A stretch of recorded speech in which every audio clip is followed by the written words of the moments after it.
साईं।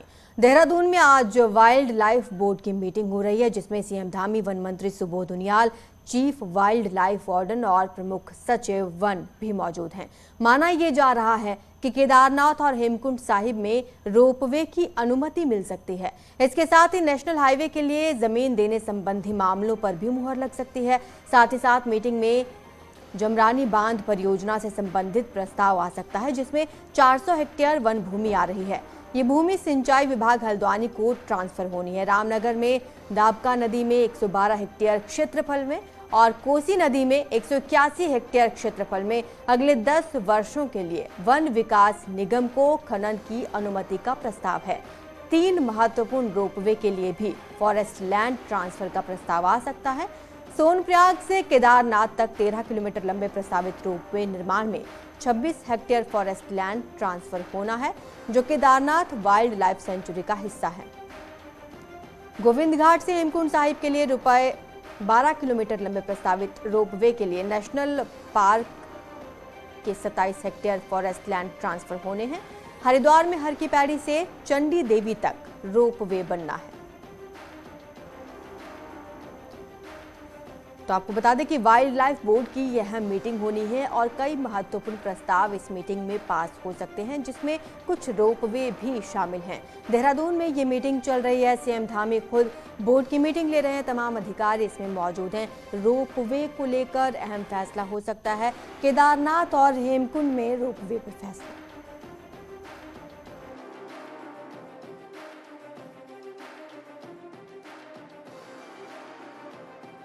ज्यादा जानकारी हमारे संवाददाता सुनील नप्रभात हमें देंगे। सुनील, इस मीटिंग में और किन किन प्रस्तावों पर चर्चा हो सकती है और किन पर मुहर लग सकती है आज?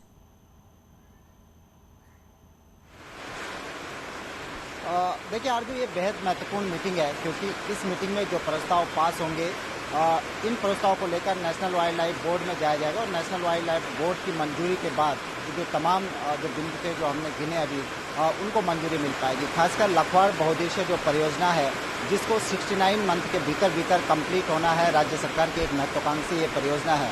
इस परियोजना में नेशनल वाइल्ड लाइफ बोर्ड ने जब इसके लिए मंजूरी दी थी, तो उसमें एक शर्त ये भी दी थी कि रात को परियोजना क्षेत्र में कोई भी एक्टिविटी नहीं की जाएगी। लेकिन समस्या ये है कि यदि शाम से लेकर रात तक यदि काम बंद होता है, तो परियोजना को एक निश्चित समय में कंप्लीट करा पाना अपने आप में एक बड़ा चैलेंजिंग होगा और लगभग असंभव सा है। तो राज्य सरकार ने इसमें आज ये प्रस्ताव भी इस वाइल्ड लाइफ बोर्ड की मीटिंग में लाया जा सकता है कि कुछ प्रतिबंधों के साथ, कि वहाँ पर वाइल्ड लाइफ को कोई दिक्कत न हो, रात के समय लाइट वहाँ पर कम से कम उस क्षेत्र से बाहर जा पाए। इसके तमाम प्रतिबंध करने के बाद स्टेट वाइल्ड लाइफ बोर्ड की मीटिंग में इस पर मंजूरी दी जा सकती है और उसके बाद इसको नेशनल वाइल्ड लाइफ बोर्ड में ले जाया जाएगा। इसके साथ ही 3 महत्वपूर्ण और भी प्रस्ताव हैं जो रोपवे को लेकर हैं, जो उत्तराखंड के विकास में महत्वपूर्ण भूमिका निभा सकते हैं। खासकर सोनप्रयाग से और केदारनाथ के लिए रोपवे बनना है, हेमकुंड साहिब के लिए रोपवे बनना है, इसके अलावा हरिद्वार में हर की पैड़ी से और चंडी देवी मंदिर तक रोपवे बनना है। लेकिन इन तीनों रोपवे में वन भूमि फॉरेस्ट लैंड ट्रांसफर आड़े आ रहा है। यहाँ पर नेशनल पार्क, चाहे वो राजाजी टाइगर रिजर्व हो या नंदा देवी बायोस्फीयर रिजर्व हो, इन तमाम की ज़मीन यहाँ पर आड़े आ रही है। तो आज नेशनल वाइल्ड लाइफ बोर्ड जो स्टेट वाइल्ड लाइफ बोर्ड की मीटिंग है, इसमें मंजूरी दी जा सकती है कि जो फॉरेस्ट लैंड है वो संबंधित डिपार्टमेंट्स को ट्रांसफ़र कर दी जाए, ताकि रोपवे का जो काम है वो जल्दी से उस पर निर्णय लिया जा सके। तो कुल मिलाकर अभी मीटिंग जारी है। मुख्यमंत्री पुष्कर सिंह धामी इसमें मौजूद हैं, वन विभाग के जो मंत्री हैं सुबोध उनियाल इसमें मौजूद है, प्रमुख सचिव समेत तमाम अधिकारी इस मीटिंग में मौजूद हैं। उम्मीद यही है कि इन अहम प्रस्तावों पर हो सकता है कि आज मुहर लगा दी जाए और रोपवे निर्माण को मंजूरी मिल जाए। लेकिन एक और सवाल अहम ये भी है कि इस मीटिंग में अन्य मुद्दों पर भी चर्चा की जाएगी, जैसे जंगलों में आग का मुद्दा हो या फिर अभी मानसून आने वाला है, आपदा प्रबंधन का मुद्दा हो, उसको भी डिस्कस किया जाएगा।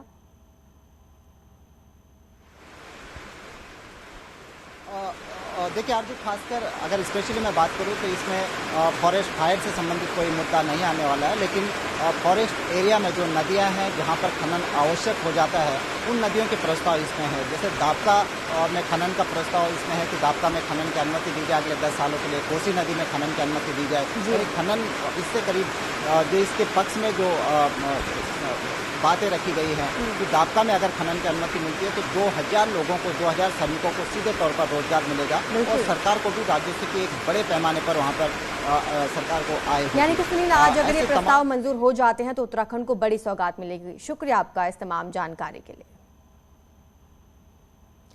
उत्तराखंड के कांग्रेस विधायक आज दिल्ली पहुंच रहे हैं, जहां अग्निपथ योजना का विरोध करेंगे, साथ ही राहुल गांधी के समर्थन में भी शामिल होंगे। विधानसभा सत्र की वजह से विधायक अभी तक दिल्ली नहीं जा सके थे। वहीं दिल्ली दौरे के दौरान संगठन महामंत्री केसी वेणुगोपाल से भी मुलाकात संभव है, जिसमें चंपावत की हार और संगठन के विस्तार पर चर्चा हो सकती है। साथ ही बड़े नेताओं के बीच सामंजस्य बनाने को लेकर भी बातचीत हो सकती है। इस सत्र की वजह से अभी तक क्योंकि उनका जाना नहीं हुआ था, लेकिन आज दिल्ली जा रहे हैं कांग्रेस के विधायक। अग्निपथ योजना का लगातार उत्तराखंड में विरोध चल रहा है और उसको लेकर भी मुलाकात की जाएगी। ज्यादा जानकारी हमारे संवाददाता दीपांकर भट्ट हमें देंगे। दीपांकर, आज विधायक दिल्ली के लिए रवाना होने वाले हैं, किन अहम मुद्दों को लेकर डिस्कस किया जाएगा शीर्ष नेतृत्व में?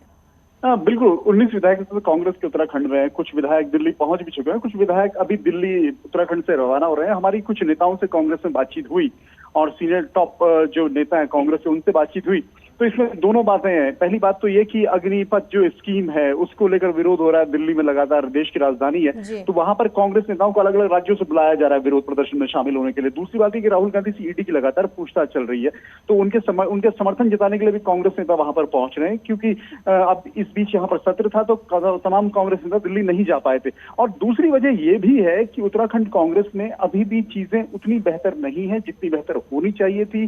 सीनियर नेताओं के बीच अंडरस्टैंडिंग अभी भी उस तरीके की नहीं दिखती।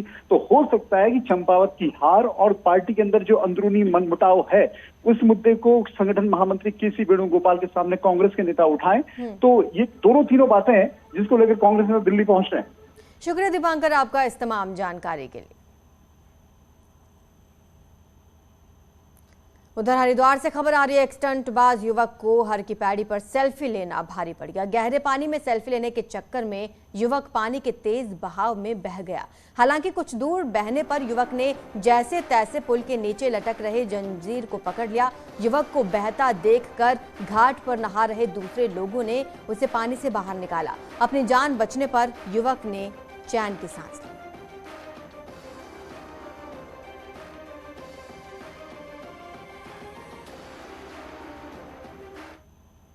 देहरादून के एक 5 स्टार होटल में युवती के साथ हुए रेप के मामले में आरोपी नाबालिग को जुवेनाइल कोर्ट ने जमानत दे दी है।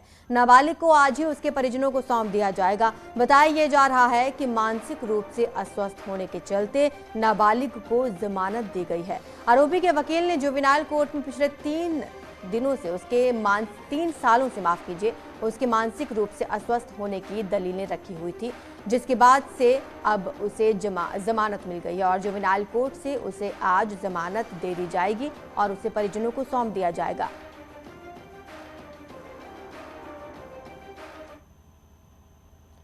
देहरादून के रायपुर इलाके में देर रात शराब की दुकान में आग लग गई। आग से लाखों रुपए की शराब जल गई है। वहीं सूचना पर मौके पर पहुंची फायर ब्रिगेड की टीम ने आग पर काबू पाया। हालांकि आग लगने के कारण अभी तक स्पष्ट नहीं है।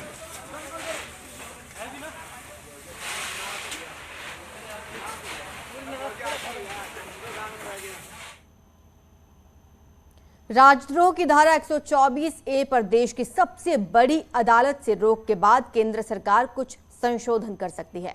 नैनीताल पहुंचे कानून मंत्री एसपी सिंह बघेल ने कहा कि सुप्रीम कोर्ट ने जो फैसला लिया है, कानून मंत्री ने कहा कि देश काल परिस्थितियों के अनुसार आईपीसी और सीआरपीसी में संशोधन ला रहा है और धारा 124A पर कानून के जानकारों के साथ अलग अलग लोगों से भी राय ली जा रही है।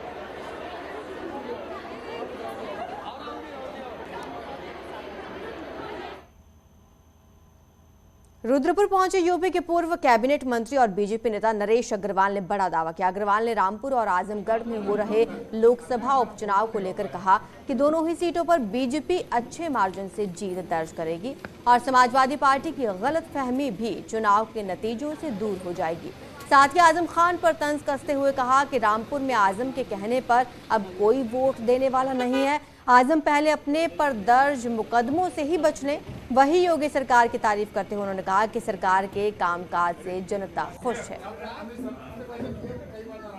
दोनों भारतीय जनता पार्टी जीतेगी, सपा को गलतफहमी नहीं होनी चाहिए। आजम खान जी के लिए मैं कुछ नहीं कहूँगा, वो इतने मुकदमे हैं, उन्हीं से अपने को बचाए, लेकिन उनके कहे कोई वहाँ वोट नहीं देने जा रहा। चारधाम में श्रद्धालुओं के पहुंचने का सिलसिला लगातार बढ़ता जा रहा है। अभी तक कुल 23,38,000 श्रद्धालुओं ने दर्शन किए हैं। बद्रीनाथ में 8 लाख श्रद्धालुओं ने दर्शन किए हैं अब तक। केदारनाथ धाम में 7,78,000, जबकि गंगोत्री धाम में 4 लाख और यमुनोत्री में 3,10,000 श्रद्धालु अब तक पहुंचे। हेमकुंड साहिब की बात करें तो 96,000 श्रद्धालु अब तक दर्शन कर चुके हैं।